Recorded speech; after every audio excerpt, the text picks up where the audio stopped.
semua bisa bangkit berdiri bersama-sama. Senang sekali hari ini kita bisa berkumpul bersama-sama di dalam satu tubuh Kristus. Kita bisa meninggikan, memuji nama Tuhan kita yang luar biasa. Amin. Baik, sebelumnya mari sama-sama kita akan baca ayat fotum kita. Saya akan baca di ayat yang genap, nanti saudara akan baca di ayat yang ganjil, dan di ayat yang terakhir kita akan baca bersama-sama. Mazmur pasal 86 ayat yang ke-10 sampai yang ke-13. Ayat yang ke-10. Sebab Engkau besar dan melakukan keajaiban-keajaiban, Engkau sendiri saja Allah. Saudara, tunjukkanlah kepadaku jalan-Mu ya Tuhan, supaya aku hidup menurut kebenaran-Mu. Bulatlah hatiku untuk takut akan nama-Mu. amin. Aku hendak bersyukur kepadamu ya Tuhan Allahku dengan segenap hatiku, dan memuliakan nama-Mu untuk selama-lamanya. Mari sama-sama. Sebab kasih setiamu besar atasku, dan Engkau telah melepaskan nyawaku dari dunia orang mati yang paling bawah. Sama-sama berikan tepuk tangan bagi Dia. Mari saudara kita tinggikan, kita agungkan nama Raja di atas segala Raja, Yesus Kristus. Engkaulah kami yang besar.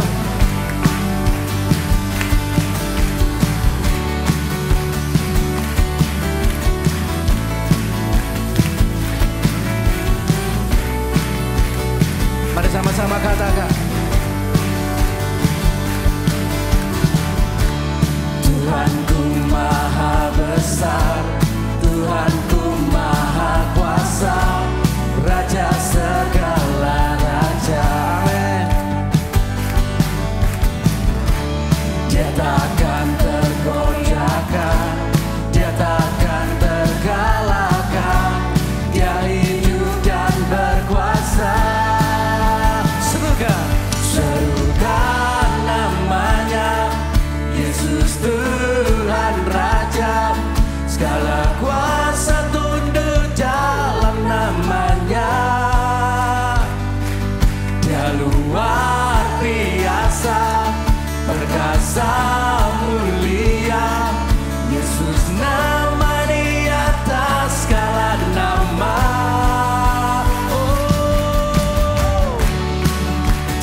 Nama di atas segala nama, Yesus Kristus. Mari sama-sama katakan, Tuhanku maha besar, Tuhanku maha besar, Tuhanku maha kuasa, Raja segala raja. Dia takkan tergoyahkan, Dia takkan terkalahkan, Dia hidup dan berkuasa. Serukan namanya, Yesus Tuhan Raja, segala kuasa tunduk dalam namanya. Dia luar biasa, perkasa, oh nama-Mu di atas segala nama.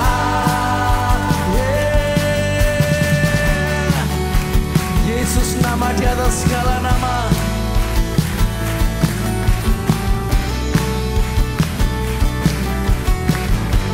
Serukanlah, serukan namanya, Yesus Tuhan Raja, segala kuasa tunduk dalam namanya.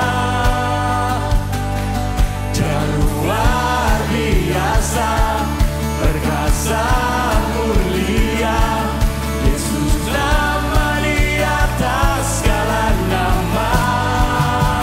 Semua serukan namanya,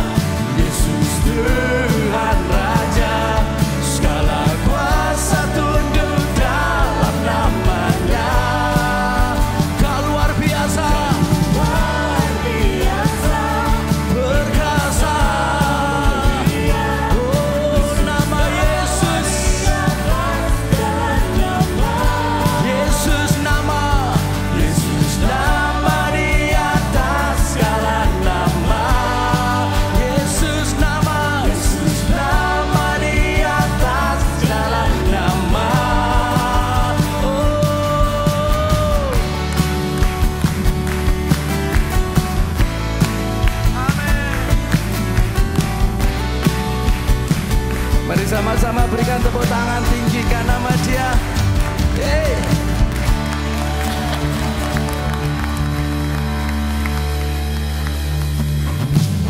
Mari saudara, lebih lagi kita mau naikkan pujian, ucapan syukur kita kepada Dia Allah Immanuel yang selalu menyertai kita dalam setiap langkah kita. Amin.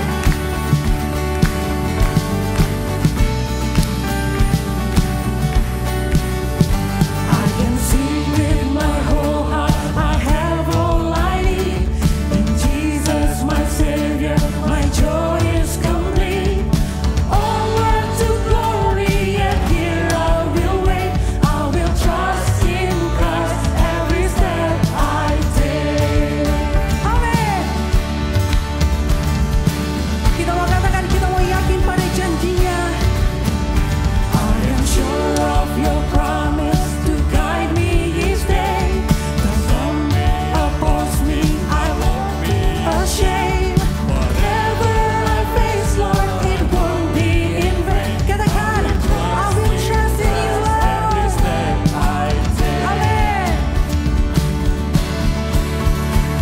For all of my days, I will live for your glory, running with courage and faith. The price of my journey, the joy of salvation, to meet my King face to face.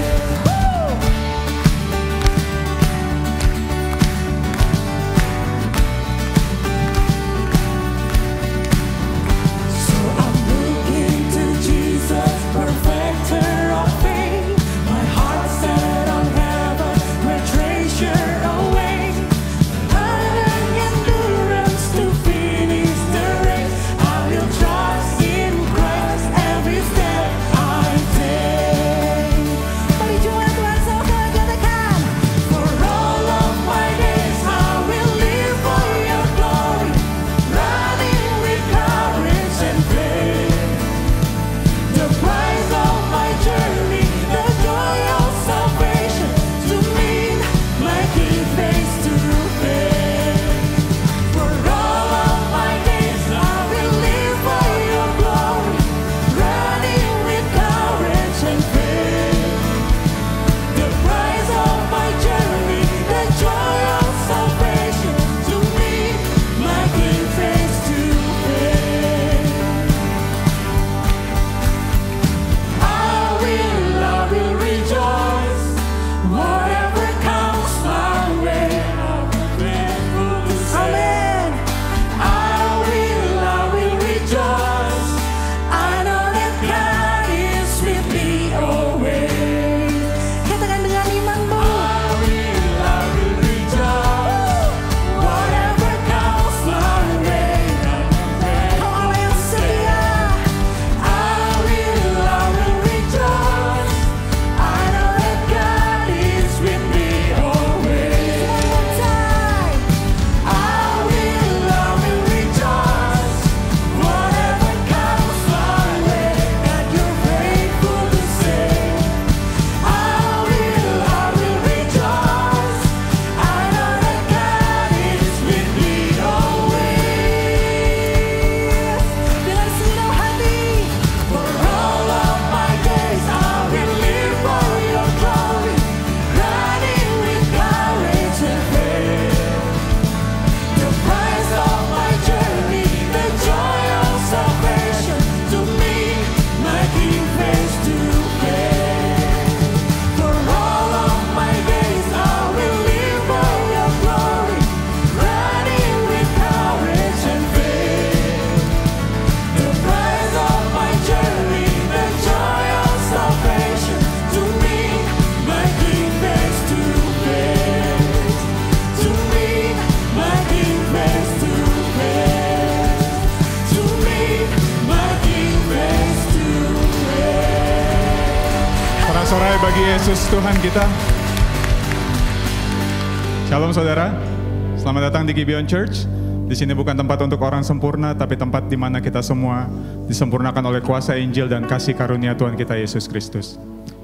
Minggu ini kita akan bersama merenungkan pertanyaan katekismus minggu yang ke-25. Saya akan membacakan untuk pertanyaannya dan bersama kita membaca untuk jawaban dan juga untuk ayat Alkitabnya. Apa yang terjadi pada orang percaya setelah pertobatan? Setelah pertobatan, seorang percaya dipersatukan dengan Kristus melalui berdiamnya Roh Kudus yang menjamin warisan masa depan kita. Dipersatukan dengan Kristus berarti bahwa semua dosa kita diampuni, kita memiliki kebenaran Kristus yang diperhitungkan kepada kita, dan kita dipersatukan dengan tubuhnya gereja. Kita baca bersama Yehezkiel 11 ayat 19 dan 20.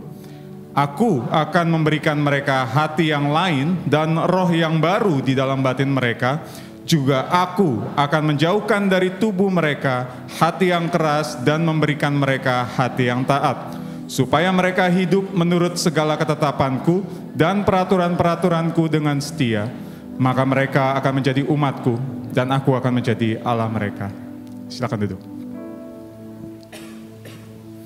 Saudara, dosa telah memisahkan kita dari Allah yang kudus. Firman Tuhan dengan jelas mengatakan betapa seriusnya dosa, yaitu bahwa dosa bukan sekedar pelanggaran moral, tetapi kematian rohani yang membuat kita tidak lagi mampu merespons kepada Allah. Pikiran kita, hati kita, kehendak kita cenderung kepada hal-hal yang justru bertentangan dengan kehendak Allah. Di dalam kondisi kita yang mati secara rohani dan tanpa harapan itu, maka satu-satunya harapan yang pasti buat kita, satu-satunya hal yang pasti buat kita adalah kematian yang kekal di neraka selamanya. Itulah yang seharusnya menjadi bagian setiap kita. Akan tetapi Allah, karena kasih karunia dan belas kasihan yang begitu besar, telah menebus kita melalui anaknya yang tunggal, Yesus Kristus. Firman Tuhan dengan jelas mengatakan bahwa Allah menunjukkan kasih-Nya kepada kita oleh karena Kristus telah mati untuk kita ketika kita masih berdosa. Saat kita tidak mencari Allah, Dia justru turun untuk mencari kita. Di saat kita yang paling tidak pantas untuk dikasihi, justru di sanalah Dia menunjukkan kasih-Nya yang terbesar kepada kita. Melalui pengorbanan Kristus, kita yang tadinya mati telah dihidupkan bersama dengan Dia. Bukan hanya diselamatkan, tetapi kita diberikan hati yang baru. Bukan hanya diampuni, tetapi kita diangkat menjadi anak-anak Allah. Dan bukan hanya dibebaskan dari belenggu dosa, tetapi kita juga dipersatukan dengan Kristus. Kebenaran Kristus kini menjadi kebenaran kita. Dan meskipun di dalam perjalanan dunia ini kita mungkin masih jatuh bangun di dalam menghidupi Injil, namun karya keselamatan Kristus yang telah kita terima memungkinkan kita untuk bertobat dengan kesungguhan.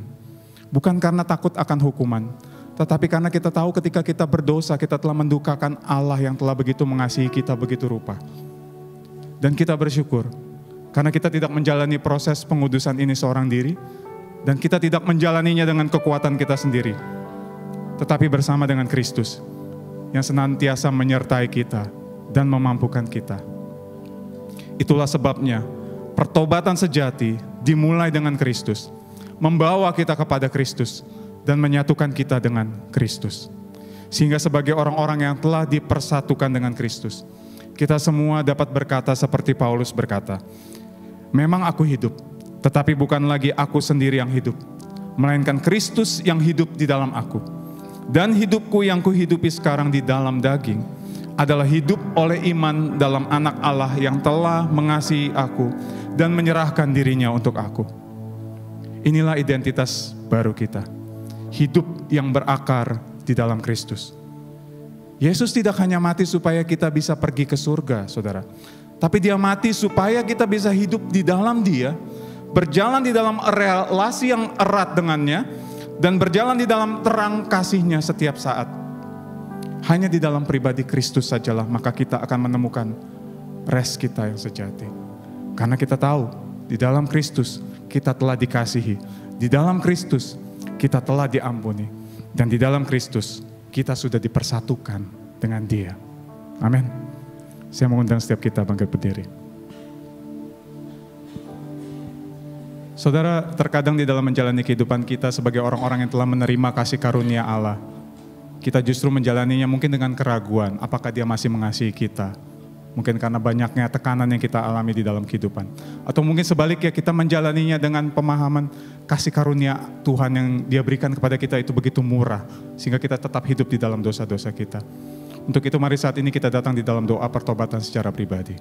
Dipersilakan.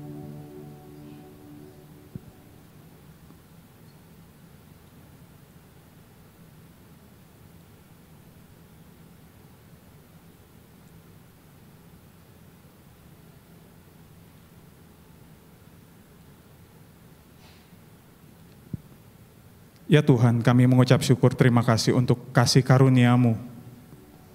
Kami orang berdosa ini boleh diangkat menjadi anak-anak Allah. Dan kami boleh diperdamaikan dengan Engkau ya Tuhan. Dan hidup kami boleh dipersatukan melalui pengorbanan Kristus di atas kayu salib. Terima kasih ya Tuhan. Saat ini kami datang bertobat di hadapan-Mu. Karena terkadang di dalam menjalani kehidupan, kami mungkin masih menganggap murah kasih karunia-Mu dengan tetap hidup sebebas-bebasnya kami ya Tuhan. Dan kami mungkin ragu akan kasih-Mu bagi kami ketika kami mengalami keadaan yang mungkin tidak mengenakan di dalam kehidupan kami. Ampuni kami ya Tuhan. Tolong kami Roh Kudus untuk senantiasa memandang kepada Kristus dan karyanya yang telah menyelamatkan kami. Dan tolong kami untuk senantiasa hidup semakin serupa dengan pribadi Yesus Kristus. Di dalam nama Yesus Kristus kami berdoa. Amin.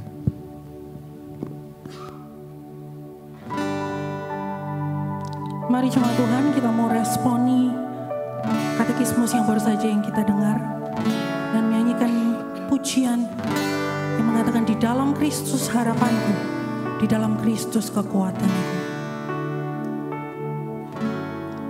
Dalam Kristus harapanku, Dialah terang kekuatanku, Yesus batu penjuruku, teguh dan tak tergoyahkan. Betapa besar kasih-Mu, ketakutanku pun sirna. Penghiburku, Kau segalanya. Dalam kasih-Mu ku teguh.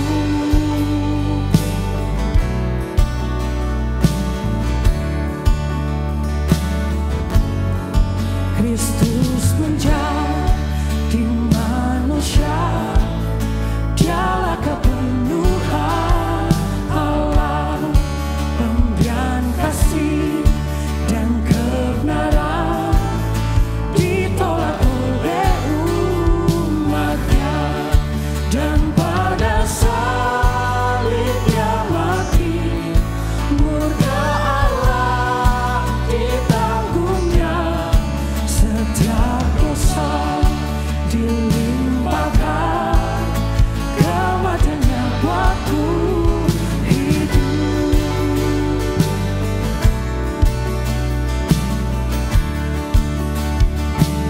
Kami bersyukur untuk karya salib-Mu Tuhan, yang membebaskan kami, yang membuat kami menjadi hidup. Yesus mati, disalibkan, terang dunia dikorbankan. Namun di hari yang mulia Dia bangkitlah Dia dari maut. Kemenanganlah miliknya, dosaku telah dikalahkan. Ku miliknya,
syukur Tuhan untuk kasih-Mu yang begitu besar untuk setiap kami.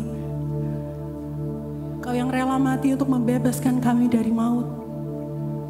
Sehingga kami boleh memiliki hidup yang baru, identitas yang baru di dalam Kristus. Sehingga kami boleh berkata, tenanglah hai jiwaku. Kita mau ungkapkan ucapan syukur kita lebih lagi kepada Dia, Sang Penyelamat kita. Mari saudara, dalam setiap hidup kita, dalam senang maupun duka, Tuhan selalu ada bersama-sama dengan kita. Terima kasih Yesus.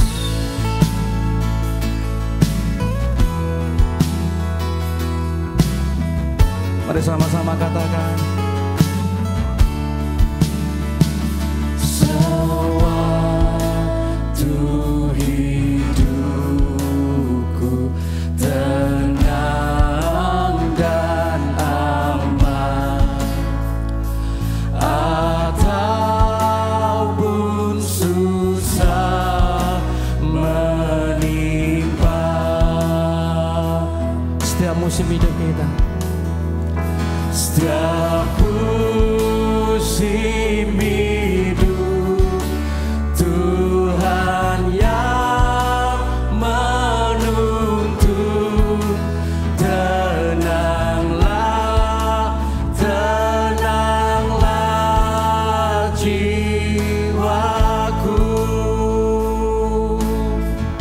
Betapa mulianya, betapa mulia anugerah kasih-Mu. Kau tebus seluruh dosaku. Kalvari Kau memberikan diri-Mu. Ditanggung Kalvari untuk bebaskanku. Puji Dia jiwaku. Tenanglah, tenanglah jiwaku.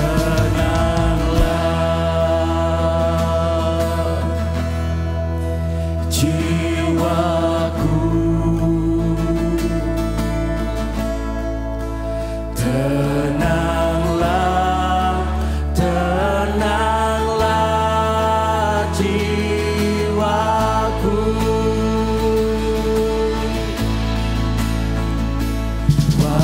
Walaupun kegelapan datang menyerangku, imanku tetap dan teguh. Kau selalu menyelamatkan kami, bersama-sama dengan kami. Ada Tuhan yang menyelamatkanku. Darahnya yang menebuskanku. Sama-sama katakan dengan segenap hati, tenanglah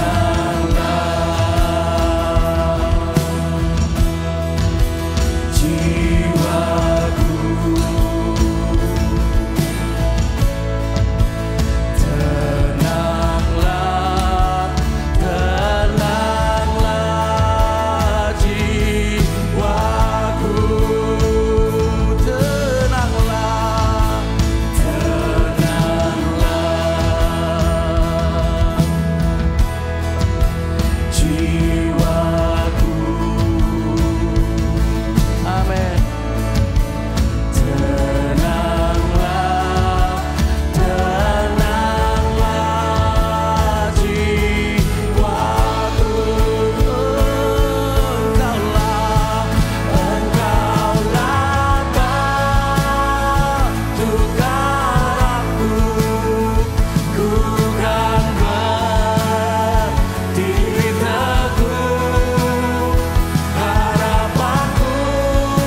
pujian tepuk tangan bagi Tuhan kita yang luar biasa.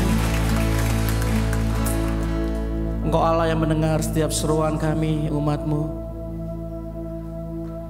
Kami yang terlilit dengan maut, kami yang terhilang di hadapan-Mu. Engkau turun ke dalam dunia, mencari kami, menebus kami.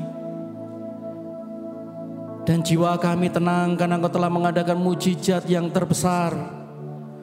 Engkau telah mengalahkan maut, menghapus air mata kami. Dan Engkau yang menghapus setiap kejatuhan kami di hadapan-Mu. Dan saat kami menjalani setiap kehidupan kami, baik suka maupun duka, Tuhan, kami percaya dengan iman kami bahwa Tuhan bersama-sama dengan kami.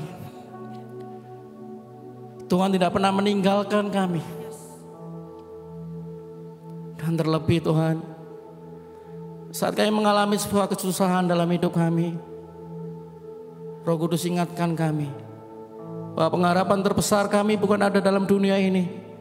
Pengharapan terbesar kami bukan tentang keadaan kami, tetapi pengharapan kami yang terbesar ada di Kalvari pada waktu Yesus memberikan dirinya buat kami. Terima kasih Tuhan buat mujizat yang terbesar itu buat kami. Dan saatnya kami akan mendengar kebenaran firman-Mu. Roh Kudus, bantu kami, siapkan hati kami, tenangkan jiwa kami, dan siapkan setiap pikiran kami, tenaga kami untuk kami bisa fokus kepada kebenaran firman-Mu. Karena kami tahu kekuatan dalam hidup kami adalah pada waktu kami mendengar Injil kebenaran-Mu. Terima kasih, kami siap untuk mendengarnya dalam nama Bapa, Putra, dan Roh Kudus Allah Tritunggal. Haleluya. Amin. Silakan duduk kembali saudara.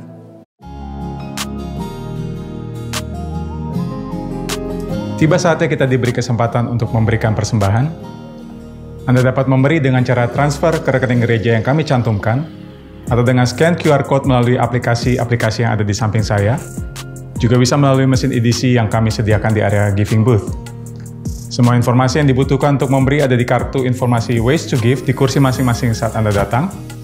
Kami juga menyediakan amplop yang dapat Anda pakai untuk memberi secara tunai, lalu dapat Anda masukkan ke dalam kotak persembahan yang tersedia di pintu keluar saat pulang nanti. Kita memberi bukan supaya diberkati, tapi kita memberi karena kita sudah diberkati. Sebelum memberi, mari sama-sama kita berdoa. Kalau kami masih boleh ada sebagaimana kami ada saat ini ya Tuhan, itu semata-mata karena kasih karunia-Mu. Bahkan saat ini kalau kami dapat datang dengan membawa persembahan syukur kami ke hadapan-Mu, itu pun semata-mata karena Engkau yang telah memberkati kami terlebih dahulu. Kami berdoa biar kiranya Engkau memberkati persembahan ini, agar dapat dipergunakan untuk memperluas kerajaan-Mu di muka bumi ini. Terima kasih ya Tuhan. Di dalam nama Yesus Kristus kami berdoa dan kami mengucap syukur. Amin. Selamat memberi. Hello Church, good to see you. Saya Nia and this is Gibeon Weekly News.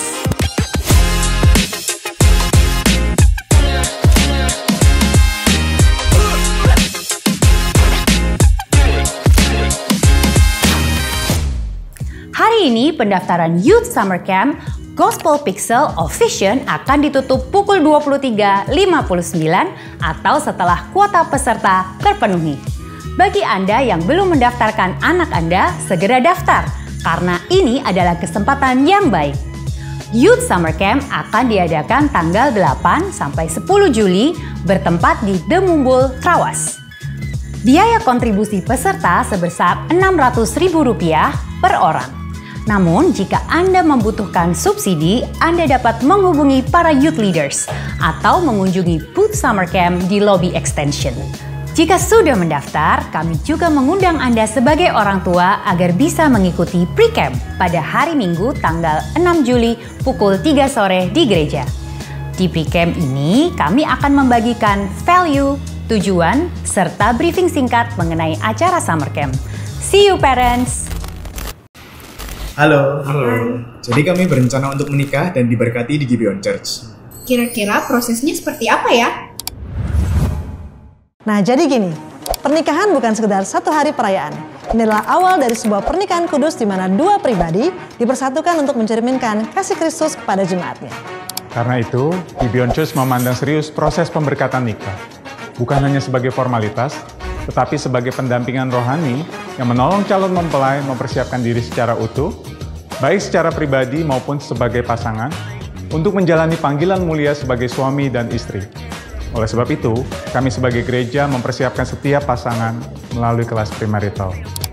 Namun, sebelum mengikuti kelas premarital, pastikan Anda dan pasangan Anda telah menjalani beberapa proses berikut.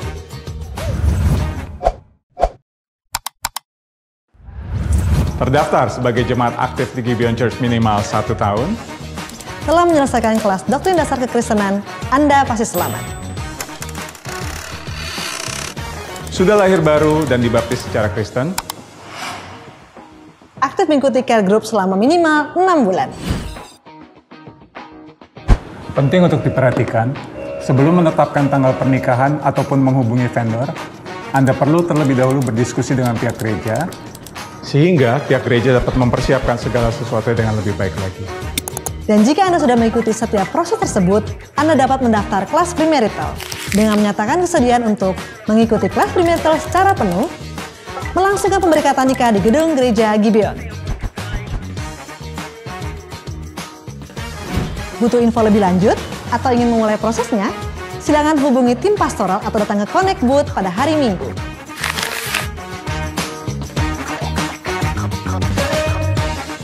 Di kursi Anda terdapat kartu Pray, Share, and Invite.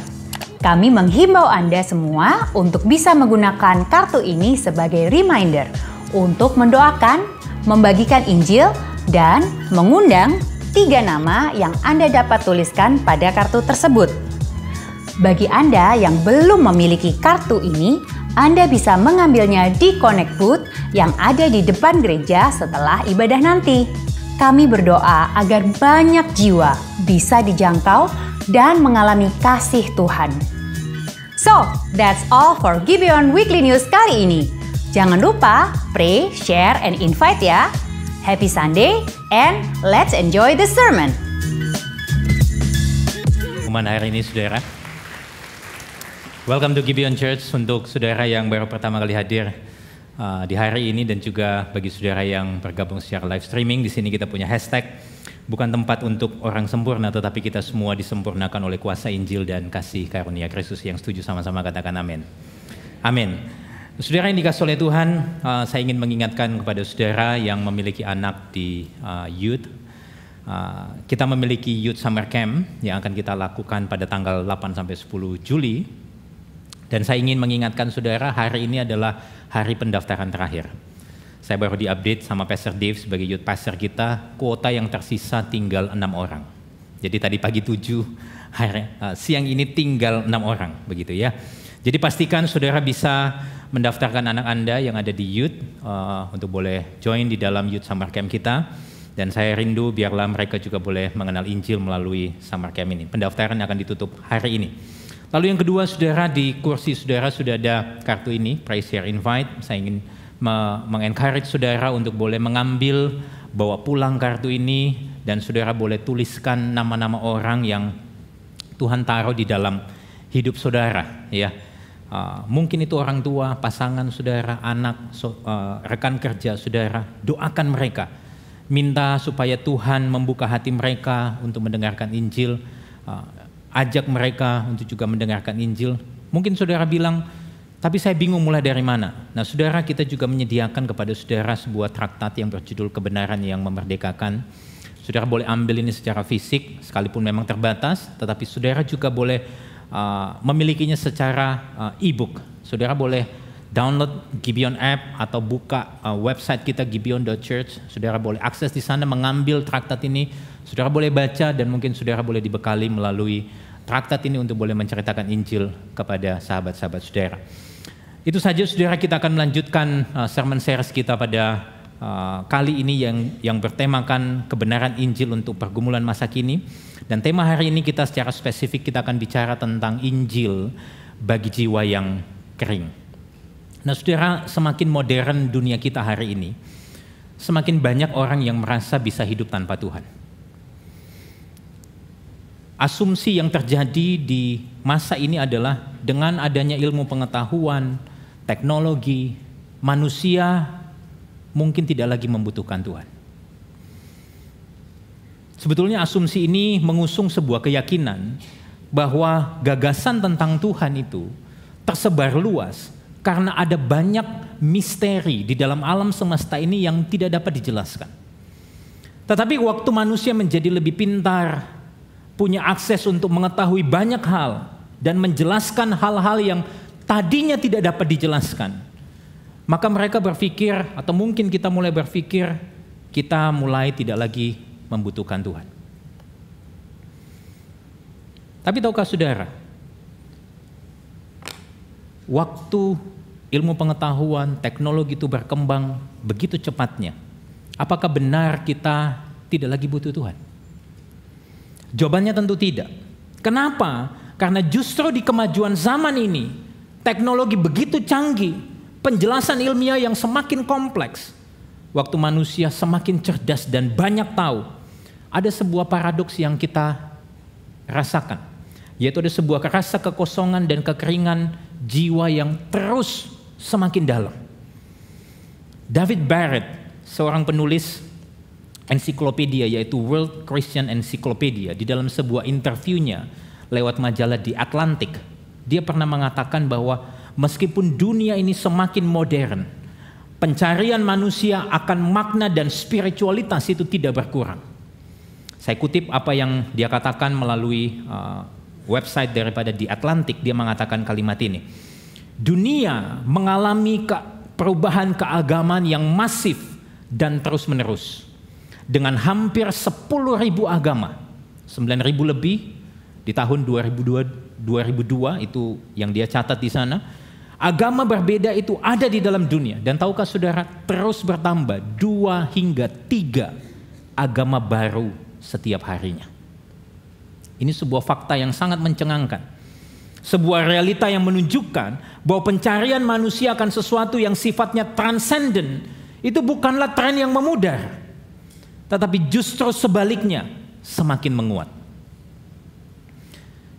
Dari hal ini saudara, saya ingin mengatakan bahwa ternyata di balik semua kemajuan yang kita hadapi hari ini, yang kita lihat hari ini, ternyata tetap ada kekosongan dalam jiwa manusia yang sebetulnya hanya bisa dipenuhi oleh Sang Pencipta. Dan disinilah iman Kristen, kekristenan hadir sebagai pembeda. Iman Kristen tidak menawarkan pelarian dari realitas yang kita hadapi hari ini, tapi iman Kristen membawa kita kepada satu pribadi yang menjadi sumber sejati kehidupan. Ketika segala hal di dalam dunia ini gagal mengisi kekosongan kita, kekristenan, iman Kristen menuntun kita untuk melihat kepada Allah bukan sebagai konsep, tapi sebagai air hidup bagi jiwa kita yang haus. Dan inilah yang akan kita lihat di dalam Mazmur 63. Mazmur ini sebetulnya adalah sebuah seruan dari seorang raja yang bernama Daud. Di tengah kekeringan jiwanya, dia menemukan kepuasan sejati hanya di dalam Tuhan. Dan saya akan mengajak saudara untuk membaca Mazmur ini secara bergantian. Saya akan mulai terlebih dahulu, lalu kemudian kita bersama-sama membacanya untuk ayat yang genap. Mazmur 63. Mazmur Daud ketika ia ada di padang gurun Yehuda. Sama-sama. Ya Allah, Engkaulah Allahku, aku mencari Engkau. Jiwaku haus kepadamu, tubuhku rindu kepadamu, seperti tanah yang kering dan tandus, tiada berair. Demikianlah aku memandang kepadamu di tempat kudus, sambil melihat kekuatanmu dan kemuliaanmu. Sebab kasih setiamu lebih baik daripada hidup, bibirku akan memegahkan Engkau. Demikianlah aku memuji Engkau seumur hidupku, dan menaikkan tanganku demi namamu. Seperti dengan lemak dan sumsum jiwaku dikenyangkan, dan dengan bibir yang bersorak-sorai mulutku memuji-muji. Apabila aku ingat kepadamu di tempat tidurku, merenungkan Engkau sepanjang kawal malam. Sungguh Engkau telah menjadi pertolonganku, dalam naungan sayapmu aku bersorak-sorai. Jiwaku melekat kepadamu, tangan kananmu menopang aku. Tetapi orang yang berikhtiar mencabut nyawaku akan masuk ke bagian-bagian bumi yang paling bawah. Mereka akan diserahkan dengan kuasa pedang, kepada kuasa pedang. Mereka akan menjadi makanan anjing hutan. Tetapi raja akan bersuka cita di dalam Allah. Setiap orang yang bersumpah demi Dia akan bermegah, Karena mulut orang-orang yang mengatakan dusta akan disumbat. Yang berbahagia oleh setiap kita yang boleh membaca, yang merenungkan, dan yang terlebih dimampukan oleh Roh Kudus untuk melakukan kebenaran ini di dalam kehidupan kita sehari-hari. Saudara, Mazmur 63 ini ditulis bukan dari sebuah ruang doa yang tenang, tapi dari sebuah keadaan di mana Daud berada di padang gurun yang kering. Saudara, kemungkinan besar pada waktu itu Daud sedang berada di dalam pelarian dari ancaman anaknya sendiri yang bernama Absalom. Dan pada waktu itu Daud masih menjabat sebagai raja. Saudara, pelarian ini dari Absalom, bukan dari Saul. Kenapa? Karena kalau kita melihat secara keseluruhan Mazmur 63 ini, di sana Daud mengatakan dirinya adalah raja. Jadi besar kemungkinan, saudara, dia raja yang masih menjabat pada waktu itu di Israel, tetapi dia harus pergi melarikan diri dari kejaran anaknya Absalom. Saudara, bayangkan seorang ayah yang dikhianati anaknya, dia raja yang diusir dari tahtanya, dia adalah seorang yang menyembah Tuhan dan hari ini harus menjauh dari tempat ibadah yang biasa dia datang kepada Tuhan. Dan dia menjerit di dalam Mazmur 63 ini. Tapi tahukah saudara, di dalam keadaannya apa yang kita temukan di dalam Mazmur 63? Bukan kepahitan, bukan kemarahan, tapi sebuah kerinduan yang dalam akan Tuhan. Justru di padang gurun itu, tempat yang sunyi, tempat dia mengalami kehilangan, kehampaan, dia justru menemukan sumber sejati dari kepuasan hidupnya. Jangan-jangan hari ini, kalau saudara sedang mengalami kekeringan, saudara sedang mengalami padang gurun di dalam hidup ini, mungkin saudara, Tuhan sedang bawa saudara untuk ketemu dia di sana. Saudara, hari ini melalui Mazmur 63 kita akan melihat 3 hal yang menjadi hikmat rohani dari pengalaman Daud, yang saya rindu bisa menolong kita untuk bisa melihat dan menghadapi serta mengatasi kekeringan jiwa yang sedang melanda hidup kita. 3 hal. Yang pertama, kenapa sih jiwa kita bisa kering? Yang kedua, bagaimana kita mengatasi kekeringan jiwa ini? Dan yang ketiga, apa yang paling kita butuhkan di tengah kekeringan jiwa kita?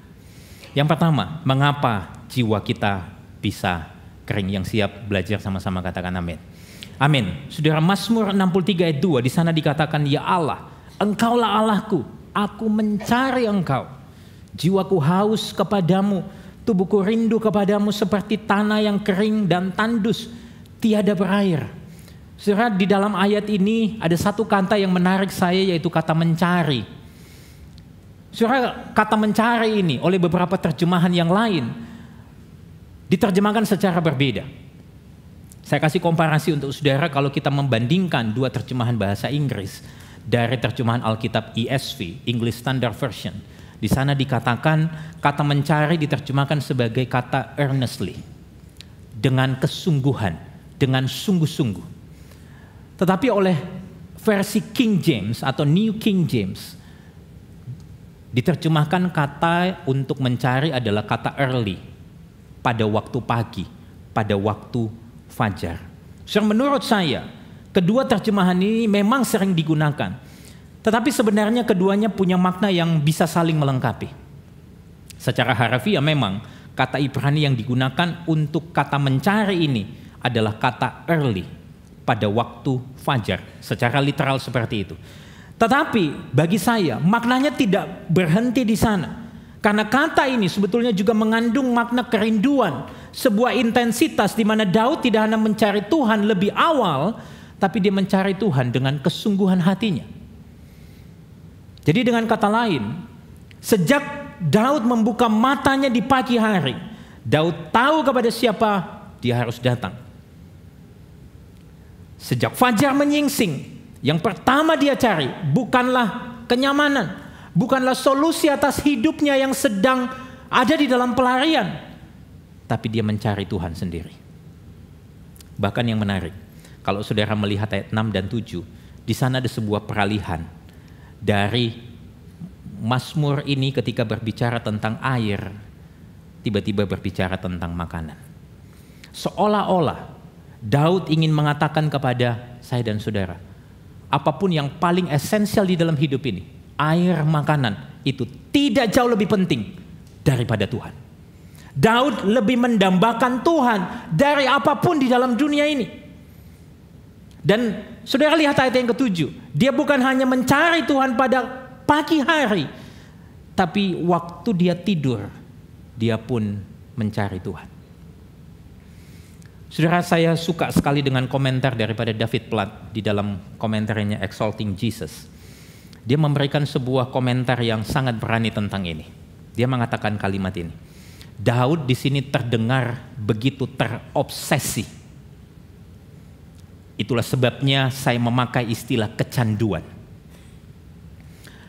Untuk menunjukkan dampak dari mengetahui kasih Tuhan yang besar.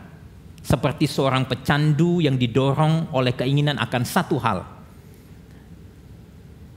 Sebetulnya Daud percaya kalau dia memilikinya, dia akan merasa puas. Daud kecanduan kepada Tuhan seperti itu. Kata kecanduan mungkin terlalu keras bagi kita. Tapi saya rasa inilah kata yang tepat untuk menunjukkan bagaimana rasa haus Daud akan Tuhan.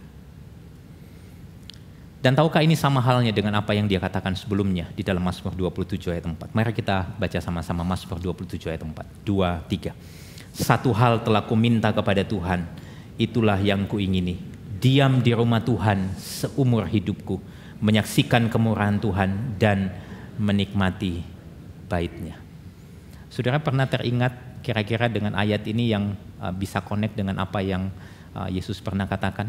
Yesus pernah bilang apa? Lebih baik, Mazmur pernah bilang lebih baik 1 hari di pelataran Tuhan daripada 1000 hari di tempat lain. Bahkan Yesus pernah bilang, cintaku akan rumah Tuhan itu menghanguskan aku. Saudara lihat, ini sesuatu yang sangat candu. Tapi mungkin saudara bilang begini, aduh pastor, responnya Daud itu lebay. Terlalu berlebihan, terlalu spiritual. Kalau seperti ini mungkin banyak orang gak mau dekat sama kita pastor. Tidak jarang saudara, hari ini mungkin ada banyak orang, mungkin kita juga berpikir bahwa ya sudah kalau kita beragama itu gak perlu terlalu serius. Biasa-biasa saja. Cukup seperti ini. Gak usah terlalu fanatik, bahaya pastor. Tapi justru di dalam perenungan ini saya merenungkan, bisa jadi waktu kita mengalami itu, kita mengatakan itu, inilah sumber kekeringan jiwa kita. Seringkali tahukah saudara, kita itu pengen semua yang baik dari Tuhan, tapi tanpa Tuhan itu sendiri. Kita pengen berkatnya Tuhan, tapi kita nggak pengen Tuhan. Bisa jadi berkat Tuhan ini menjadi fokus kita, dan kita kejar terus. Waktu kita nggak dapat, kita mulai putus asa. Jiwa kita mulai kering. Apa contohnya ini saudara? Seringkali begini, kita itu pengen kedamaian di hati kita tanpa Tuhan. Kita ingin penghiburan di dalam kesedihan kita tanpa kedekatan sama Tuhan. Kita juga ingin menghadapi tantangan ini dengan kekuatan, tapi nggak perlu berserah sama Tuhan. Bahkan seringkali kita tahu bahwa kita ini haus, tapi kita enggan datang minum dari satu-satunya sumber yang sanggup memuaskan. Kita cari pelarian di tempat-tempat yang lain. Ironisnya lagi, mungkin kita menjadikan Tuhan itu hanya sebagai tambahan yang nyaman bagi kita, daripada kita ingin dan rindu berelasi dengan Dia. Mungkin saudara waktu dengar ini, saudara bilang begini, saya nggak begitu pastor. Saya tetap percaya sama Tuhan. Buktinya saya masih hadir hari ini. Saya dengerin streamline. Saya dengerin secara online. Saya masih kasih persembahan. Kurang apa pastor? Saya kasih perpuluhan lagi. Bahkan kalau ada yang tanya sama saya, kalau pastor tanya kabar saya masih bilang puji Tuhan kok. Tapi pertanyaannya begini. Bukan tentang apakah kita masih percaya, apakah engkau masih beribadah, apakah engkau masih memberi persembahan atau perpuluhan. Pertanyaan yang seharusnya ialah, apakah kita sungguh menginginkan Tuhan lebih dari siapapun atau apapun di dunia ini? Ini hal yang sangat penting untuk kita renungkan sekarang ini. Kenapa? Karena kalau boleh jujur saudara, kita ini sangat mungkin bicara tentang Kristus setiap hari. Tapi jangan-jangan kita tidak pernah bicara dengan Kristus. Kita bicara tentang Dia, tapi kita tidak pernah berbicara dengan Dia. Sangat mungkin kita menjalani semua aktivitas rohani kita. Doa, baca firman, ikut care group, datang ibadah, tapi kita melewatkan Kristus. Mungkin kita bisa melakukan hal yang benar, kita tahu doktrin yang benar, tapi kita tidak sungguh-sungguh menginginkan Dia. Secara personal, ini menjadi sebuah reflektif dan teguran bagi saya. Sangat mungkin bagi saya sebagai seorang hamba Tuhan, membicarakan Injil di mimbar, ketemu dengan jemaat, kasih tahu tentang Injil, tapi ternyata Injil tidak pernah merembesi hati saya secara personal. Itulah sebabnya saudara, dari perenungan ini saya ingin mengatakan kepada kita semua bahwa sebetulnya bahaya terbesar dari kekristenan hari ini bukanlah ketika orang itu meninggalkan gereja, tetapi ketika saudara dan saya aktif di dalam gereja tapi tidak lagi pernah menginginkan Kristus. Dan inilah menjadi salah satu penyebab terdalam kenapa jiwa kita bisa kering. Kita bisa berada sangat dekat dengan hal-hal yang rohani, tapi sangat jauh dari pribadi Kristus. Perenungan saya saudara untuk poin yang pertama ini. Kenapa sih jiwa kita bisa kering? Bukan karena kita tidak tahu kebenaran Injil, tapi seringkali kita berhenti terpesona oleh keindahan Injil. Kita menganggap Injil sudah biasa di dalam hidup kita. Mungkin saudara ada di gereja yang labelnya gospel center dan saudara merasa saya sudah tahu Injil. Tapi jangan-jangan pengetahuan kita berhenti di sini, tapi tidak merembesi hati kita. Saudara, waktu saya merenungkan bagian ini untuk mempermudah kita mencerna, saya ingat dengan sebuah kejadian di sebuah arena olahraga yang pernah saya datangi. Tenang saudara, saya nggak ngomongin pedal hari ini. Ya. Satu kali saya ada di sebuah lapangan olahraga. Di sana ada lapangan badminton. Dari kejauhan saudara, saya itu melihat ada seorang anak kecil, mungkin usianya sekitar 10 tahun, sedang latihan badminton. Dia pukul, diajarin sama pelatihnya. Lalu kemudian pelatihnya itu menunjukkan beberapa skill memukul bola badminton itu, saudara, koknya. Lalu sambil menunjukkan beberapa langkah untuk bisa berlari dan sebagainya. Tapi yang menarik bagi saya, dari kejauhan saya melihat anak ini kok tampaknya bengong. Apa yang terjadi saudara? Dari kejauhan saya melihat ternyata anak ini sedang memperhatikan sesuatu di sebelahnya, yaitu lapangan sebelahnya. Lebih tepatnya, saya melihat dan menduga dia nampaknya sedang terpukau dengan seseorang pemain dewasa yang mungkin sedang bertanding pada waktu itu. Kejadian itu lewat saja saudara, begitu saja, dan saya merasa ini tidak ada hal dengan hal-hal spiritual. Ya. Tapi waktu saya merenungkan bagian ini saudara, saya diingatkannya begini. Apakah mungkin hal ini menggambarkan kehidupan rohani dari kebanyakan orang Kristen? Kita tahu kemana seharusnya kita melihat, tapi seringkali perhatian kita teralihkan. Kita bilang mau serupa Yesus, tapi hati kita lebih mudah terpikat oleh hal-hal lain yang memukau, yang tampaknya lebih seru, lebih instan, lebih memuaskan.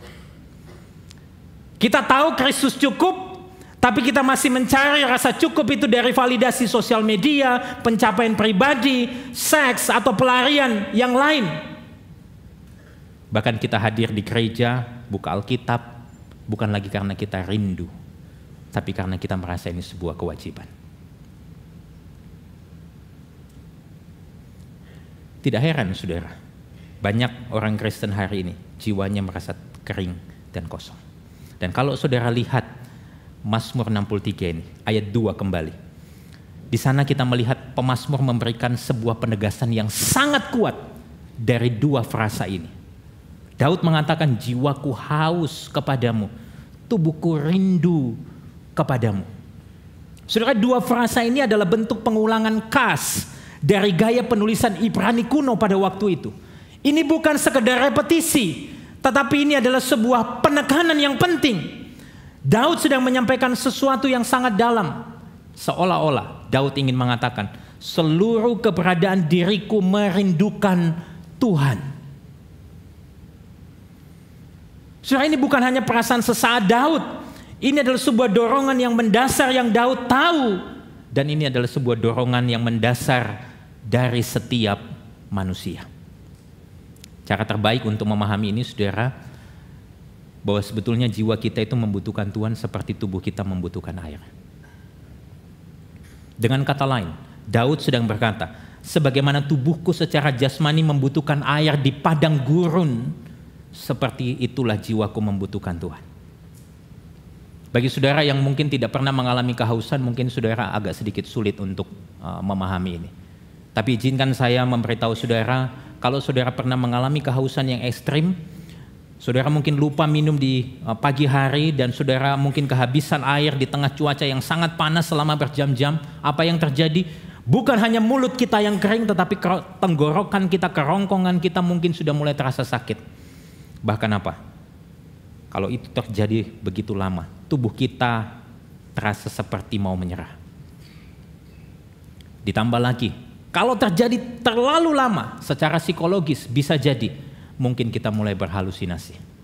Kita mulai melihat air di mana-mana, kita mulai percaya bahwa ada air di balik bukit di ujung jalan, padahal itu semua adalah fata morgana. Intinya, tubuh kita menjadi lemah, tidak terkendali, bahkan bisa mengalami kematian secara perlahan karena kehausan. Dan ini yang Daud pahami. Sebagaimana tubuh membutuhkan air, jiwa kita tidak bisa hidup tanpa Tuhan. Saya ingin meminjam apa yang dikatakan oleh Timothy Keller. Dia mengatakan kalimat ini. Sebagaimana tubuh kita tidak bisa hidup tanpa air, jiwa kita tidak bisa hidup tanpa Tuhan.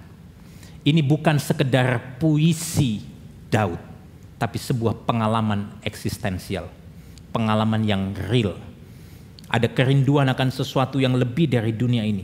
Ada rasa haus akan transendensi, sesuatu yang tidak terbatas, yang tidak bisa dipuaskan dengan apa yang fana. Saudara, tapi ironisnya, hari ini kita menghadapi realita di mana kita hidup di zaman yang super sibuk. Super sibuk. Notifikasi HP saudara mungkin masih berdering, bahkan sementara dengar khotbah pun mungkin masih berdering di kantong celana saudara. Agenda saudara setelah ini akan sangat padat. Pulang dari sini saudara ketemu itu, ketemu orang, ketemu ini, dan ini sebetulnya speak louder kepada saya. Sangat kencang berbicara kepada saya. Yang seolah-olah pengen berkata begini, kalau kamu sibuk, kamu itu penuh. Last week, minggu lalu saya bicara di CG waktu saya hadir, saya harus jujur, seringkali apa yang menjadi membentuk makna hidup saya itu adalah kesibukan. Rasanya kalau enggak ngapa-ngapain itu enggak punya makna. Jadi mesti sibuk, terlihat sibuk, ketemu orang sana sini. Saya perlu bertobat di sana. Tapi ternyata di tengah kesibukan kita seringkali hati kita itu tetap kosong. Kita sibuk melayani Tuhan, tidak lagi menikmati Dia. Kita ada di tengah aktivitas rohani, tapi perlahan jadi kering. Kita hadir di gereja, melayani, ikut care group, memimpin care group, dengerin firman, tapi tidak lagi menyentuh hati kita seperti dulu. Firman yang dulu terasa begitu berbicara, sekarang terasa hambar. Saudara bilang, wes tahu, abis ini poin 2, abis ini gospel connection, orang berinjil, wes bisa khotbah saya pastor. Tapi tahukah saudara, apakah ini tanda kekeringan rohani? Bisa jadi. Kadang justru kesibukan rohani bisa membuat kita jauh dari keintiman sejati. Dan di saat seperti itulah, saya diingatkan kembali perkataan daripada Agustinus. Engkau mencipta kami untuk dirimu ya Tuhan, dan hati kami tidak akan tenang sampai kami tenang di dalam-Mu. Saudara, sebetulnya kekeringan rohani itu terjadi ketika kita mencoba hidup jauh dari sumber kehidupan itu sendiri. Kita menggantikan Tuhan dengan rutinitas, dengan aktivitas, dengan pelayanan. Tapi tahukah saudara, itu semua nggak pernah cukup. Karena apa? Hanya di dalam Dia jiwa kita menemukan istirahat yang sejati. Hal kedua yang menjadi perenungan saya di dalam poin ini. Kenapa jiwa kita bisa kering? Karena apa? Seringkali kita terus mencari kepuasan di luar sumber yang sejati, yaitu Tuhan sendiri. Jadi sebetulnya kekeringan jiwa muncul bukan karena kita kurangnya informasi, kurang aktivitas, tapi karena kita menjauh dari hadirat Tuhan. Tempat jiwa kita seharusnya berdiam dan dipuaskan. Nah, sekarang saudara sudah tahu kenapa kita mengalami ini? Lalu mungkin saudara tanya, oke, saya ngerti. Tolong kasih tahu sekarang gimana solusinya. Bagaimana kita kembali kepada Tuhan yang adalah sumber kepenuhan jiwa kita. Kita masuk kepada poin kedua. Bagaimana kita mengatasinya.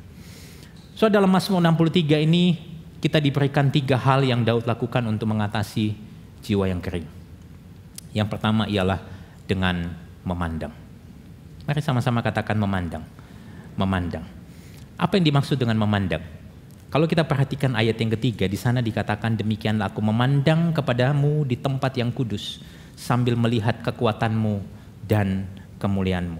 Saudara, kata memandang di dalam bahasa aslinya dapat diterjemahkan dengan kata behold, to gaze at, contemplate. Yang semua ini menunjukkan bahwa bukan sekedar melihat dengan mata fisik, tetapi memandang dengan kekaguman, dengan perenungan, dengan sebuah kerinduan yang mendalam. Kalau bisa dikonkretkan ini seperti seorang pelukis. Ketika dia selesai melukis, dia menaruh lukisan itu, dia melihatnya, dia melihat ada cerita di sana. Dia bukan hanya melihat sebuah gambar, tapi dia melihat sebuah emosi, sebuah keindahan yang keluar dari setiap warna dan detail yang dia goreskan.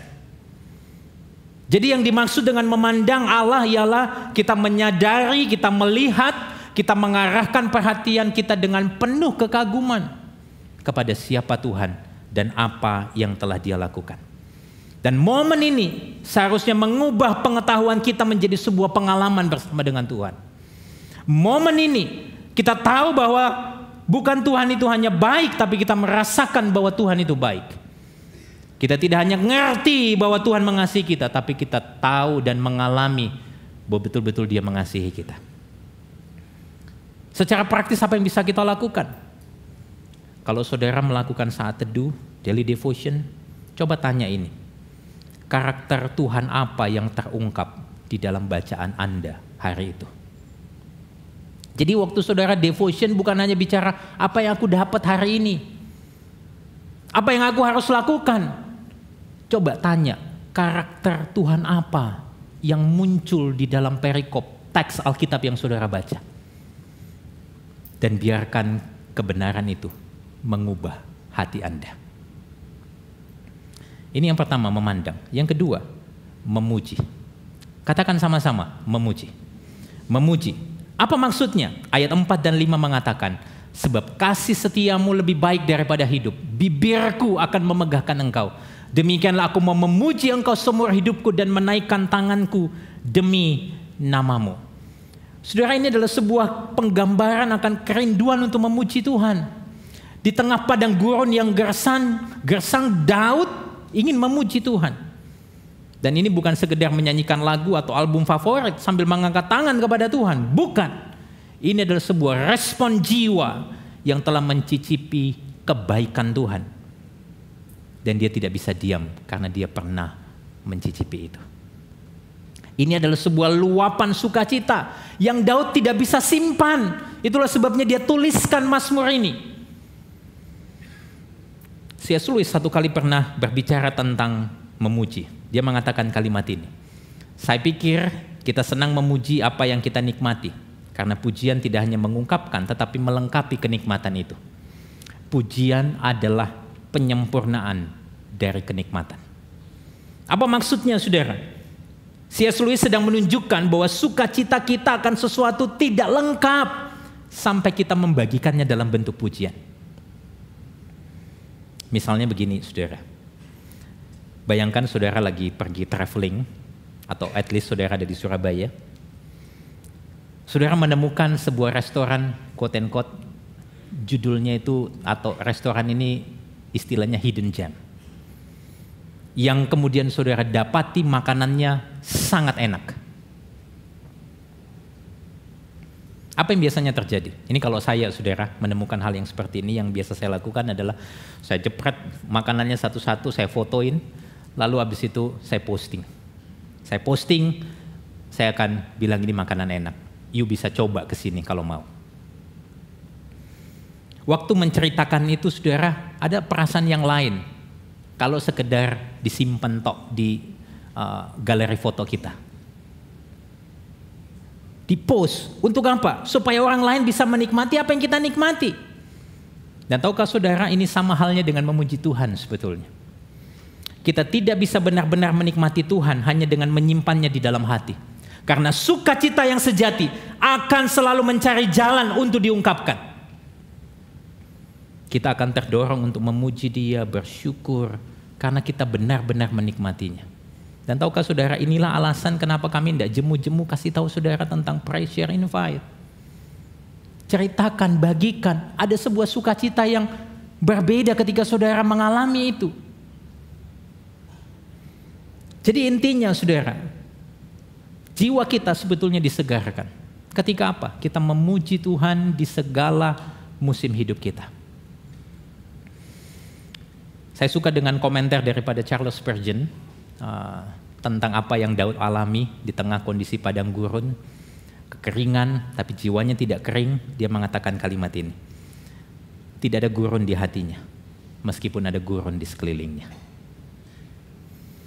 Daud memang berada di padang gurun secara fisik, tapi jiwanya tidak gersang. Dia terus memuji Tuhan. Dia mengagungkan Tuhan, dia mengatakan bibirku memuliakan Tuhan.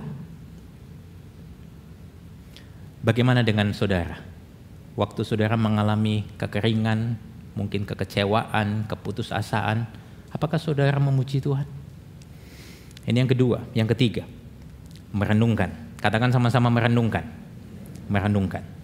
Ayat 7 sampai ayat yang ke-9 menyaksikan hal ini.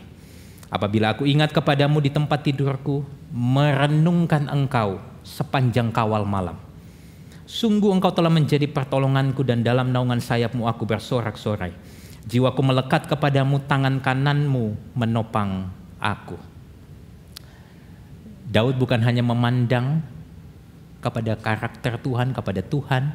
Dia bukan hanya memuji Tuhan, tapi lebih dalam lagi dia merenungkan Tuhan sepanjang malam. Tim Keller pernah mengatakan sesuatu tentang merenungkan. Dia mengatakan kalimat ini. Merenung adalah untuk mengambil kebenaran Alkitab, memikirkannya, menghargainya, bersikeras agar Anda berpikir dan hidup serta merasakan melalui kebenaran itu. Mungkin saudara bingung ini apa bedanya sama memandang, merenungkan. Saya kasih perbedaannya. Memandang adalah respon hati yang dipenuhi dengan kekaguman akan keindahan dan karakter Tuhan. Merenungkan lebih jauh lagi. Ini adalah sebuah proses kita berpikir lebih dalam dan terus menerus secara intensional, di mana hati kita perlahan dilepaskan dari kecintaan pada hal-hal yang fana, diarahkan untuk melekat pada Kristus, satu-satunya pribadi yang benar-benar sanggup memuaskan dahaga jiwa kita. Jadi merenungkan ini sesuatu yang intensional sampai itu mengubah pola pikir dan arah hidup saudara. Itulah sebabnya di dalam komunitas di Gibeon Church selalu kita encourage untuk ini terjadi secara intensional setiap minggu. Setelah saudara mendengarkan khotbah di hari Minggu, saudara merenungkannya bersama-sama di dalam sebuah komunitas. Untuk apa sih saudara? Supaya betul-betul hati kita ini terarah, hidup kita kembali berfokus kepada Kristus. Ini bukan sekedar cara supaya gereja menjadi rame, bukan. Tapi ini adalah apa yang Tuhan nyatakan buat kita. Supaya apa? Supaya jiwa kita menjadi penuh. Jadi intinya saudara, waktu kita bicara merenung adalah sebuah ajakan untuk kita benar-benar memikirkan kebenaran Injil. Hingga apa? Mengubah cara pikir kita serta perasaan dan keinginan kita yang paling dalam. Jadi 3 hal saudara yang bisa kita lakukan untuk mengatasi kekeringan jiwa ialah apa? Memandang. Yang kedua, memuji. Dan yang ketiga, merenungkan. Untuk lebih jelas lagi saya kasih komparasi supaya saudara bisa ngerti. Saudara bisa lihat bedanya di mana, apa yang menjadi tujuannya dan dampaknya. Kalau memandang itu kita mengarahkan hati kita dengan kekaguman pada Tuhan. Tujuannya supaya kita menyadari kehadiran dan kebaikan Tuhan secara pribadi. Dampaknya supaya kita bisa menyadari siapa Tuhan sehingga itu membentuk identitas kita. Kalau memuji, kita mengucap syukur, menceritakan karya kebesaran Tuhan. Tujuannya memuliakan dan supaya hati kita selalu selaras dengan kehendaknya. Dampaknya apa? Ada kasih yang meluap. Kita bisa menceritakan kepada orang lain tentang Tuhan. Kalau merenung, kita memikirkan kebenaran Injil secara mendalam. Membiarkannya membentuk ulang pikiran dan hati kita. Dampaknya kita mengalami pembaharuan di dalam pikiran dan respon serta arah hidup kita. Saudara, kalau saya selesai di sini, ini khotbah sudah bagus sebetulnya. Ya, saudara pulang dengan bilang, wah aku tahu sekarang 3 cara mengatasi kekeringan rohani. Puji Tuhan. Saudara pulang, saudara langsung cerita lagi sama orang lain. Tadi aku ke gereja dapat 3 cara, 3 tips untuk mengatasi kalau kamu mengalami kekeringan rohani. 1, hafal tuh, apa? Memandang. 2, memuji Tuhan. 3, merenung. Cukup bagus saudara. Mungkin bisa jadi ini akan terlihat sebagai upaya diri kita untuk mengatasi kekeringan rohani. Tapi saya mau tegaskan kepada saudara, jawaban bagi jiwa yang kering itu bukanlah lebih banyak usaha rohani, melainkan kembali lebih dalam kepada Injil. Dengan apa? Memandang karya Tuhan. Kita memuji kebesarannya dan kita merenungkan kasih-Nya kembali sampai jiwa kita disegarkan. Jadi yang kita butuhkan dalam menghadapi kekeringan jiwa itu bukan aktivitas rohani tambahan, tapi hadirat Allah sendiri. Injil tidak pernah menawarkan 5 langkah cepat mengalami pemulihan dari jiwa yang kering atau tips pemulihan instan. Injil mengarahkan kita kepada satu hal yang paling kita butuhkan, yang seharusnya menjadi sumber kekuatan sekaligus jawaban terhadap kehausan yang terdalam dalam jiwa kita. Mungkin saudara tanya lagi begini, Pastor, dari tadi kita ngomongin Injil, tapi di mana Injilnya? Di mana kebenaran Injilnya? Dan inilah yang membawa kita kepada pertanyaan yang ketiga. Apa yang sebenarnya paling kita butuhkan di tengah kekeringan jiwa kita? Saudara, yang menarik, waktu kita membaca Mazmur 63, Daud menutupnya dengan sebuah keyakinan bahwa Tuhan akan membenarkan dia dan membalikan keadaan di tengah keputusasaan dan ketekanannya. Ayat 10-12 mengatakan, tapi orang yang berikhtiar mencabut nyawaku akan masuk ke bagian bumi yang paling bawah, mereka akan diserahkan kepada kuasa pedang, mereka akan menjadi makanan anjing hutan, tetapi raja akan bersuka cita di dalam Allah. Setiap orang yang bersumpah demi dia akan bermegah, karena mulut orang-orang yang mengatakan dusta akan disumbat. Saudara, beberapa penafsir mengatakan bahwa sebetulnya ayat 10-12 ini ayat yang tidak terlalu penting untuk dituliskan. Kenapa? Karena kalau ditutup di ayat 9 sudah cukup sebetulnya. Seolah-olah Mazmur menutupnya dengan mengatakan Tuhanlah yang sanggup memuaskan dia. Tapi kenapa Daud kemudian melanjutkan dengan mengatakan kalimat ini? Orang yang berikhtiar mencabut nyawaku akan masuk ke bagian bumi yang paling bawah. Seolah-olah Daud ingin mengatakan hal yang lain. Yang tidak lain sebetulnya. Daud pengen berkata bahwa Tuhan itu tidak hanya memuaskan jiwanya, tapi Tuhan juga akan menjaga jiwanya. Dan bagaimana ya Daud yakin akan kebenaran ini? Daud tidak berkata bahwa saya yakin karena saya sudah jadi raja yang baik, saya sudah jadi raja yang taat. Keyakinan Daud tidak berasal dari prestasinya, tapi dari janji kesetiaan Tuhan. Dan inilah yang ayat 4 katakan, sebab kasih setiamu lebih baik daripada hidup. Bibirku akan memegahkan engkau. So, dalam konteks Mazmur ini sebetulnya hidup Daud itu sedang dipertaruhkan. Dia di dalam persembunyian seakan-akan menanti kematian akibat kekeringan dan kesendirian. Lalu apa yang Daud minta sama Tuhan? Dia tidak bilang begini, Tuhan aku butuh kekuatan supaya hidupku bisa selamat setelah ini.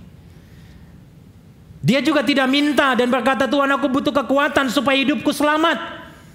Dia tidak berkata, Tuhan berikan aku kenyamanan, keamanan di tengah ketidakpastian ini. Dia juga tidak negosiasi sama Tuhan dan bilang, aku sudah melakukan ini dan ini untukmu Tuhan.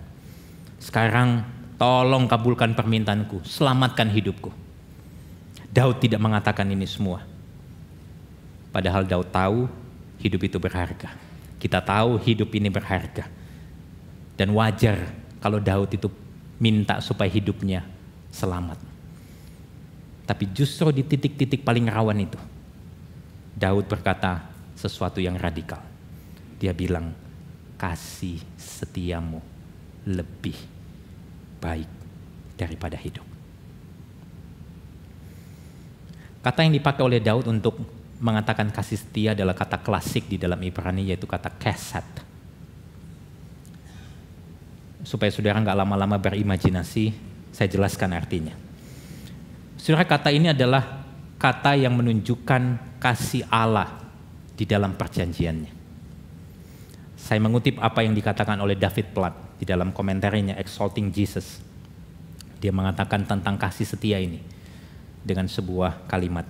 Ketika hari terakhir tiba dan hidupmu mencapai akhirnya, kasih Allah kepadamu tidak akan berakhir.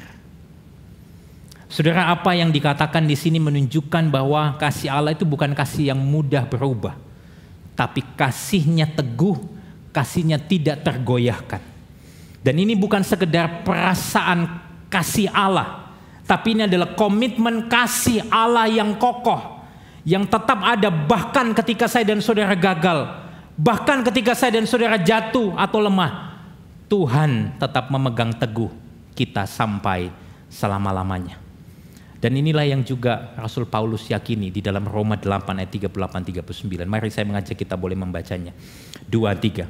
Sebab aku yakin bahwa baik maut maupun hidup, baik malaikat-malaikat maupun pemerintah-pemerintah, baik yang ada sekarang maupun yang akan datang, atau kuasa-kuasa, baik yang di atas maupun yang di bawah, ataupun sesuatu makhluk lain, perlahan, tidak akan dapat memisahkan kita dari kasih Allah yang ada dalam Kristus Yesus Tuhan kita. Tahukah saudara,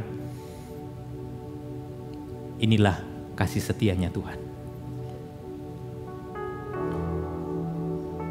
Saudara, kalau saya mau kasih tahu saudara, sebetulnya ada satu informasi yang kita lewatkan di dalam Mazmur 63 ini.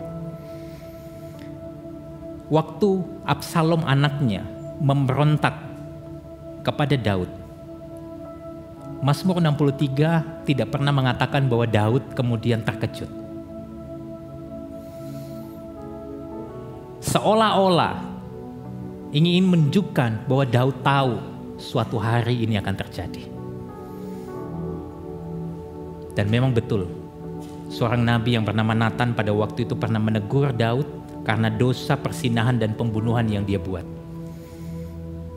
Daud memang bertobat, Tuhan mengampuni dosanya, tapi Nabi Nathan pernah mengatakan kepada Daud bahwa sekalipun Tuhan telah mengampuni dia, pedang tidak akan terangkat dari keluarga Daud.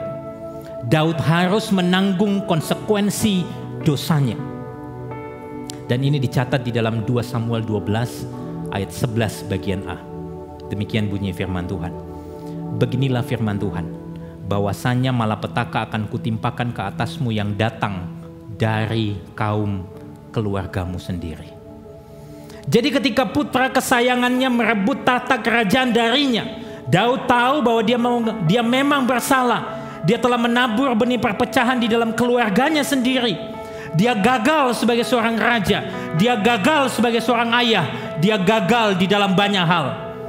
Tapi terlepas dari semua itu, Daud punya keyakinan bahwa Tuhan tetap menyertai dia. Kasih setianya, kasih setia Tuhan menyertai Daud. Saudara, bagaimana ini mungkin? Kalau Daud sekalipun sudah jatuh di dalam dosa, tetap bisa melihat kasih setia Tuhan dan punya keyakinan di dalamnya. Pertanyaannya untuk kita hari ini, bagaimana kita bisa meyakini kebenaran ini, kebenaran yang sama, bisa meneguhkan hati kita hari ini di tengah kekeringan kita? Jawabannya, karena kita sudah melihat ada seorang raja yang lain. Apa yang dialami oleh raja ini? Dia senantiasa mengasihi Tuhan dengan segala keberadaannya. Dari mulutnya tidak pernah keluar kata-kata kutuk, tapi dia justru menerima murka Tuhan. Dia raja yang sempurna, yang harusnya menerima mahkota kemuliaan, justru mengenakan mahkota duri. Dia sang air hidup yang memberi kehidupan kepada saya dan saudara yang berdosa ini. Justru pernah berseru, "Aku haus." Dia pernah berada di padang gurun, tempat keterpisahan dari hadirat Allah, sama seperti apa yang Daud alami. Bukan karena dosanya. Kalau Daud mengalami itu semua karena apa yang dia lakukan. Tapi raja ini tidak pernah melakukan apapun. Dia melakukan yang sempurna. Tapi justru dia mengalami padang gurun. Dan di mana itu semua terjadi? Di atas salib. Namanya Yesus. Raja di atas segala raja. Dia mengalami murka Allah supaya kita tinggal di dalam damai dengan Allah hari ini. Dia dimahkotai duri agar kita hari ini menerima mahkota kemuliaan sebagai anak-anak Allah. Di salib, Yesus Raja di atas segala raja menderita rasa haus yang tidak tertahankan, supaya hari ini engkau dan saya yang haus, yang mengalami kekeringan, dipuaskan oleh kasih-Nya. Di salib, Yesus Raja di atas segala raja, dia terpisah dari hadirat Allah. Kegelapan menyeliputi bumi pada waktu itu, supaya hari ini saudara waktu mengalami padang gurun, saudara tidak pernah ditinggalkan, dan saudara bisa mengalami terang hadirat Tuhan. Inilah jawaban bagi kekeringan jiwa kita.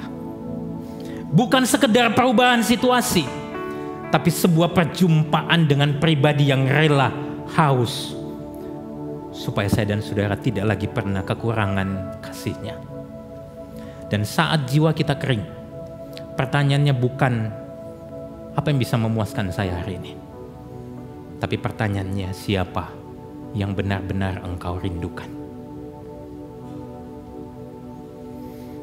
Saudara, pertanyaan reflektif untuk perenungan kita hari ini. Apa yang selama ini saudara andalkan untuk mengatasi kekeringan jiwa saudara? Dan kenapa itu tidak pernah cukup? Waktu hati saudara merasa jauh dari Tuhan, apakah saudara berlari kepadanya atau justru menjauh? Apa yang saudara percayai tentang karakter Tuhan saat saudara merasa kering? Kalau Yesus rela haus supaya saya dan saudara dipuaskan, kenapa saya dan saudara seringkali masih cari kepuasan di luar Dia? Apa yang membuat saudara dan saya ragu untuk datang dan tinggal di dalam kasih-Nya? Biarlah ini menjadi sebuah perenungan kita minggu ini. Kalau engkau datang hari ini dengan rasa haus, kering, pandang Dia. Biarlah pujian keluar dari mulutmu akan kebaikan-Nya. Dan biarlah engkau merenungkan Injil lebih dalam, sampai itu mengubahkan hatimu. Apa yang menjadi implikasi kita hari ini? Saya mengajak kita boleh berdiri bersama-sama. Saudara dan saya yang sudah mengenal Injil, sebagai orang-orang berinjil, kita senantiasa terpesona dengan keindahan Injil karena sadar bahwa hanya kasih Tuhan yang mampu menjangkau ruang hati yang tidak bisa dipuaskan oleh dunia. Orang berinjil selalu rindu memandang pada karya Tuhan, menikmatinya di dalam pujian, dan merenungkan akan kasih-Nya yang tidak pernah habis, hingga pikirannya dibaharui dan hidupnya diarahkan kembali kepadanya. Orang berinjil menemukan bahwa hanya Kristus yang cukup bagi jiwanya, sehingga berhenti mencari kepuasan di dalam hal yang fana dan sementara. Inilah Injil yang saudara butuhkan di tengah kekeringan jiwa saudara. Kita beri kemuliaan untuk Tuhan. Saudara, mari kita meresponi kebenaran ini dengan menyanyikan pujian ini. The Lord is my salvation. Anugerahnya telah angkatku dari amuk laut menderu.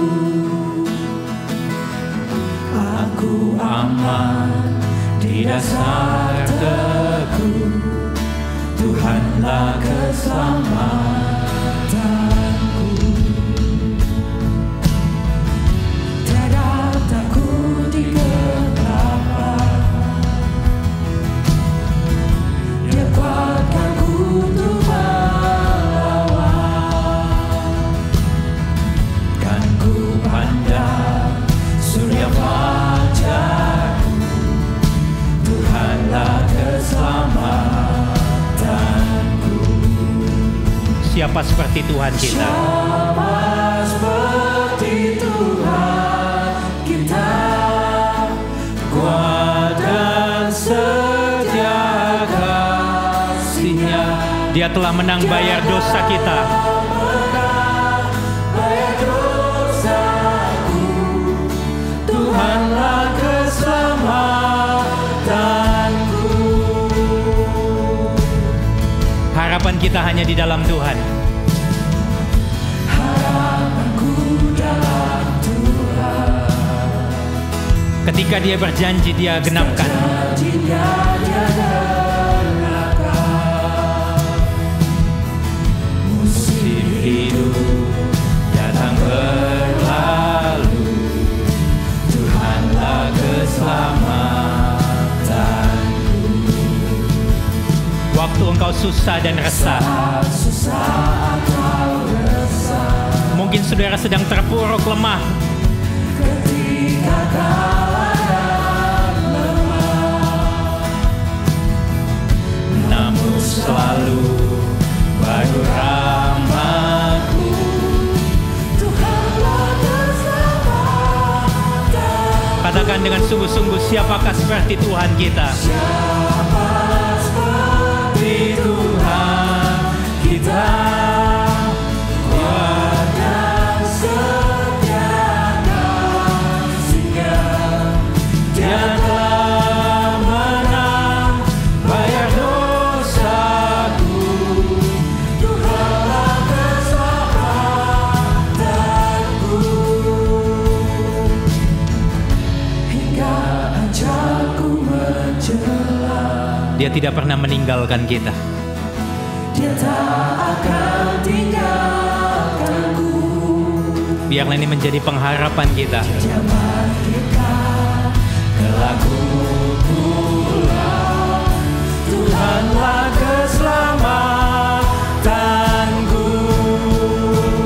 Mulia bagi Allah Bapa, mulia bagi anaknya, mulia bagi Roh Kudus.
Tuhan, inilah kami. Kami datang dengan hati yang seringkali kering, kosong bahkan haus. Dan kami akui ya Tuhan, kalau seringkali kami menaruh kepuasan kami di tempat-tempat yang salah. Kami kejar hal-hal yang fana. Tapi kami tahu itu semua tidak pernah benar-benar mengisi kekosongan jiwa kami. Dan hari ini kami bersyukur. Kebenaran Injil-Mu sekali lagi menunjukkan bahwa yang kami butuhkan bukan aktivitas rohani, tapi Engkau sendiri. Ya Tuhan, kami bertobat. Kami bertobat karena seringkali kami lebih haus akan hal-hal yang fana di dalam dunia ini daripada kasih-Mu yang sejati. Hari ini Tuhan, kami minta pulihkan jiwa kami dengan kehadiran-Mu yang hidup di dalam hati kami. Tuntun kami untuk terus memandang kepadamu, memuji-Mu, merenungkan kebaikan-Mu. Karena kami tahu hanya di sanalah jiwa kami benar-benar disegarkan. Sekarang ini saudaraku, mari ambil waktu sejenak untuk bertobat secara pribadi di hadapan Tuhan. Kalau selama ini kita mencari kepuasan di tempat-tempat yang salah, mari datang sama Tuhan secara pribadi.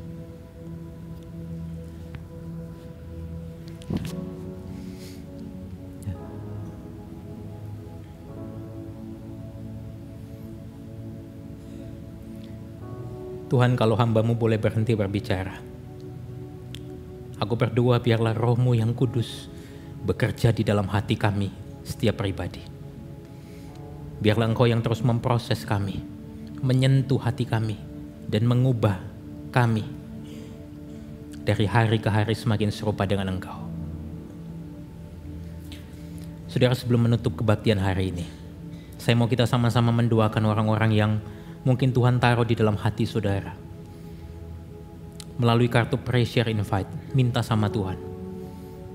Kalau ada orang-orang dan saya tahu mungkin ada orang-orang di hati saudara yang Tuhan taruh di sana. Mungkin dia sedang mengalami kekeringan di dalam jiwanya, keterlukaan, dan dia butuhkan Injil. Saudara boleh sebutkan nama mereka di dalam hatimu.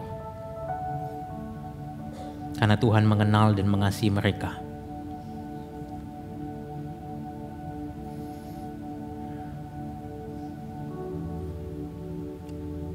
Tuhan, Engkau dengar doa umat-Mu. Kami mau menyebutkan nama-nama mereka di dalam hati kami. Dan kami mau menceritakan Injil kepada mereka. Mengajak mereka untuk mendengarkan Injil-Mu. Tarik mereka ya Tuhan. Bawalah mereka kembali kepada kasih-Mu yang sejati. Dan pakai hidup kami menjadi perpanjangan tangan-Mu. Tuhan, berikan juga kami keberanian untuk mengasihi mereka. Berikan kami kesempatan untuk menceritakan Injil kepada mereka. Dan juga mampukan kami untuk setia mendoakan mereka. Terima kasih Tuhan. Jemaat yang dikasihi Tuhan, mari sekarang arahkan hati kita dan tangan kita kepada Tuhan. Yang menyelamatkan kita, menopang kita dan memanggil kita hidup bagi Dia. Biarlah kita berjalan keluar dari tempat ini bukan dengan hati yang kosong, tapi dengan jiwa yang telah disentuh dan disegarkan oleh kasih-Nya. Kiranya kasih karunia dari Tuhan kita Yesus Kristus, kasih yang sempurna dari Allah Bapa, dan persekutuan yang manis dengan Roh Kudus menyertai kita semua, memberi air hidup bagi jiwa kita yang kering, meneguhkan langkah kita bagi yang lemah, dan menuntun kita menjadi saluran kasih dan terangnya di dunia yang haus akan pengharapan. Di dalam nama Tuhan Yesus Kristus, yang percaya dan yang menerima sama-sama katakan amin. Sekali lagi beri kemuliaan untuk Tuhan. Happy Sunday and God bless you.